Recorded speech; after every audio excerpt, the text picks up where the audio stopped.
Hello friends, I'm at the Sofia airport, and if you have clicked on this video, it means you're planning to travel to Sofia. Have you ever wondered what it's like to travel in Sofia, Bulgaria? How do you get from the airport to the city? What are the best ways to get around? And most importantly, how do you stay safe and avoid trouble?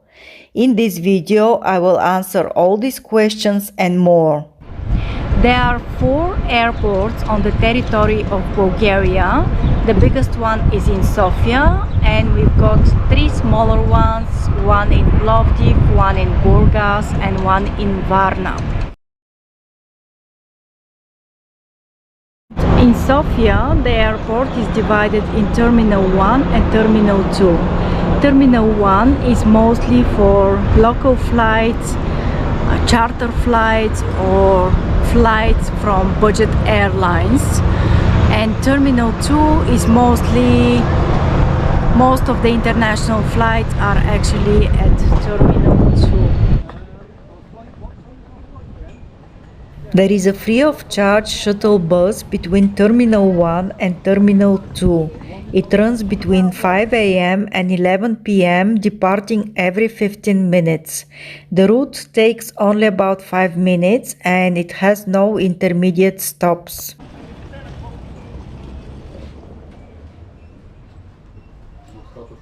Some people are a little bit nervous, especially if it's the first time that they are coming to Bulgaria. And they are nervous because they don't speak Bulgarian, they don't have the Bulgarian currency, and they are afraid not to get scammed. So when you arrive to the Sofia airport, I strongly advise you, if it's during the day and if you don't have too much luggage, I strongly advise you to take the metro. It's really fast, clean and safe. The ticket is 1 leva 60 or 82 cents. If you don't have a ticket, you can use your bank card. It's going to withdraw exactly the amount for the ticket. There may be some extra charges from your bank. The metro is open between 5 a.m. and midnight, and according to me, this is the best mode of transport in Sofia. This lovely statue of Orpheus welcomes the guests of the city. It was created in 2019 by Georgi Chapkanov. There is also a scenic view where you can catch a glimpse of the airport runway. If you use your bank card to pay for the public transport, the contactless payment system automatically applies the day ticket charge of 4 leva or 2 euros after the second trip. This will allow you to travel on all lines of the public transport for a day. You can use different tickets and cards for the transport, and you can also get a digital travel pass on your smartphone, which you can scan at the validators. For more details, please visit the website of Metro Sofia. If you absolutely must take a taxi, the moment you walk out from the arrivals, you'll see a big line of taxis. As of May 2023, Yellow Taxi is the only company authorized to operate at the Sofia airport, and it has a reputation for being safe and reliable. If you download their mobile app, you will be able to pre-check the cost of the service and pay cashless. Mostly, a trip from the airport to the city center should be something within 20 leva or 25 leva. In general, beware of taxi scams in Sofia. Some taxi drivers may try to imitate or copy the logo of other companies to trick you into paying more. I suggest you not to hail a taxi on the street, but to order one through the Yellow Taxi app. This way you can avoid the risk of getting scammed by fake or dishonest taxi drivers.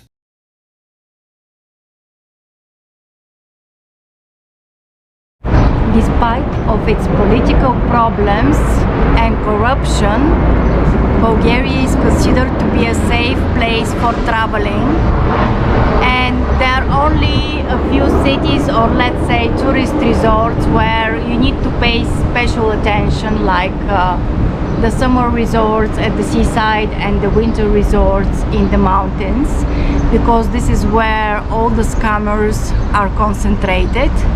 So you need to be careful when you withdraw money from ATMs. Just cover your hand, make sure that nobody sees your PIN. Try to withdraw your money inside a bank or inside a mall. Don't talk to suspicious strangers and things like that, which are common sense, but generally speaking, this is a very safe country, and Sofia is more safe than London, Paris, Dublin. But like any city, Sofia has its shady areas where you might encounter some problems or dangers. Starting with Saint Nedelya Square over there. It's actually okay during the day, but during the evening it's considered to be a bit dangerous. Then it's the subway leading to Serdica, can be also dangerous during the night. And then the further away you go in that direction, the more dangerous it is. I wouldn't say dangerous, but the areas are sketchy and you need to pay some extra attention. For example, the garden of the Central Mineral Bath, the area around the mosque, the women's market, Maria Luisa Boulevard, Lions Bridge is considered to be one of the red light districts in Sofia. And then when you go further down, you have the central train station, the central bus station, and of course there are other sketchy areas in Sofia, like there is another red light district around the Pliska Hotel. Years ago it was worse because there were a lot of beggars on the streets, but now they are all gone. Now they are all gone. I don't know where they are. I suppose they are somewhere in Western Europe. This is the monument of the mother in front of the central train station. Maybe due to the fact that Sofia is quite small compared to other European cities, it is considered to be safe for traveling, with a very low risk of terrorist attacks, natural disasters or violent crime. However, there is still a moderate risk for pickpocketing, mugging or scamming.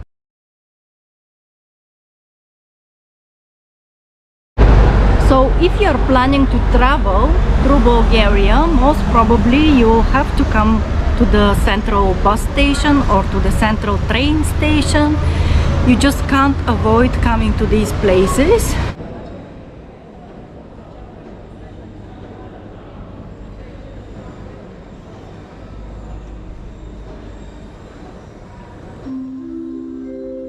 There are some dodgy people that gather in the evenings, especially in the subway right in front of the central train station. So stay safe. It used to be much worse years ago. Now I've seen a lot of police, and especially when you go inside the train station, it looks quite okay. Buses are a better choice than trains for traveling in Bulgaria because they offer more speed, regular schedules and convenience.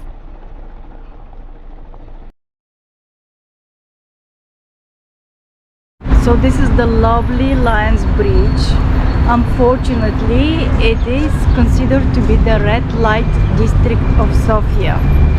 And I know there are a lot of hotels in this area which offer affordable rates, but if I'm a tourist and I'm coming to Sofia for the first time, I would never consider to stay in this area. Bulgaria is a friendly destination for the solo female travelers, but there is something you should know. For example, going out at night absolutely alone, and I mean going to nightclubs or bars, is not recommendable because the Bulgarian men are macho, and even on the streets you will hear whistling and compliments as you pass by. And if you go alone during the night, you might attract some unwanted attention. Bulgaria is a beautiful and diverse country, but it's also an Orthodox country, which makes it a little bit conservative and traditional when it comes to relationships in general. That's why the LGBTQ community is not fully accepted here. And to avoid some harassment and unpleasant situations, my advice to the gay couples planning to come to Bulgaria is to keep a low profile and avoid displaying affection in public. Regardless of what I just told you, Sofia is a modern city and it offers plenty of gay-friendly hotels and bars where you'll feel welcome and safe.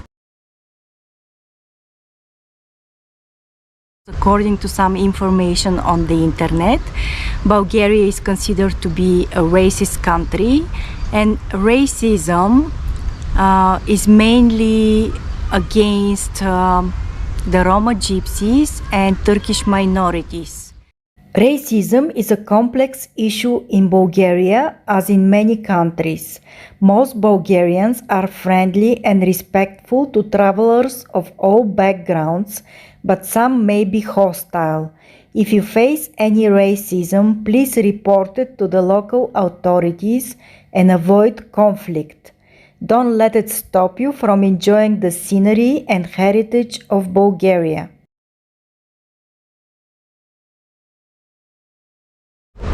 The final safety advice I want to give to you is to always carry your passport or ID with you, because if you get stopped by the police and you don't have any identification, you face 24 hours in jail, and I'm sure this is not the way you want to spend your time in Bulgaria. This video turned out a little bit too long, but I suppose that the safety is one of the most important things that we consider before deciding to travel to a certain destination. That's why I paid special attention to it. But I'm going to make a second part of this video, and in this second episode we are going to discuss where to exchange your money, how to tip in bars and restaurants, how to communicate with the locals, how to interpret non-verbal behavior, the electricity plugs and the internet connection, and other things which I think you should know before coming to Bulgaria. Thanks for watching my video. Like, subscribe and comment. Happy travels!